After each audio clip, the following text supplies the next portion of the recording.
तर एकनाथ शिंदेंनी पंतप्रधान नरेंद्र मोदींची भेट घेतली आहे। शिंदेंनी सहकुटुंब पंतप्रधान मोदींची भेट घेतली आहे।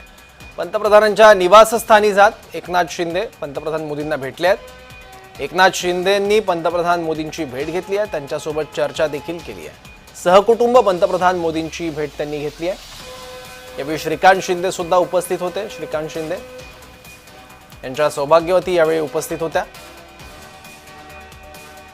तर भेटीची ही काही दृश्य आहेत एकनाथ शिंदे यांनी घेतलेल्या।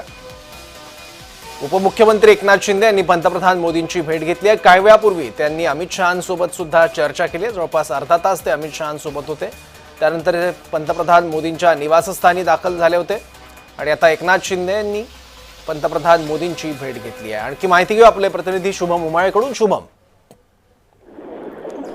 सौरभ, आपण बघू शकतो महाराष्ट्र राज्याचे उपमुख्यमंत्री आणि शिवसेनेचे मुख्य नेते एकनाथ शिंदे यांनी नुकतीच जी आहे पंतप्रधान नरेंद्र मोदी यांची त्यांच्या निवासस्थानी जाऊन भेट घेतलेली आहे आणि आपण बघू शकतो की सहकुटुंब त्यांनी भेट घेतलेली आहे, ज्यामध्ये खासदार श्रीकांत शिंदे, त्यांच्या धर्मपत्नी विशाली शिंदे आणि सोबतच एकनाथ शिंदे धर्मपत्नी पत्नी एकनाथ शिंदे या देखील उपस्थित आहेत। सध्या फोटोज जे आहेत ते सध्या बाहेर आलेले आहेत आणि बघू शकतो एकनाथ शिंदे हे खरं तर दिल्लीच्या दौऱ्यावर आहेत आणि एनडीएच्या प्रमुख बैठकांसाठी जे आहेत ते हजेरी लावत आहेत। त्या ठिकाणी आज दुपारीच त्यांनी गृहमंत्री अमित शहा यांच्यासमोर देखील भेट घेतली आणि आता मात्र त्यांनी पंतप्रधान नरेंद्र मोदी यांच्या निवासस्थानी जाऊन त्यांची भेट घेतलेली आहे। अनेक चर्चा ज्या आहेत त्या दोघांमध्ये झालेल्या असू शकतात, काही वेळातच त्याच्याबद्दलच्या बातम्या देखील समोर येतील, पण सध्या हे भेटीचे छायाचित्र जे आहेत ते समोर आलेले आहेत। सौरभ, ठीक आहे शुभम, धन्यवाद या माहितीबद्दल।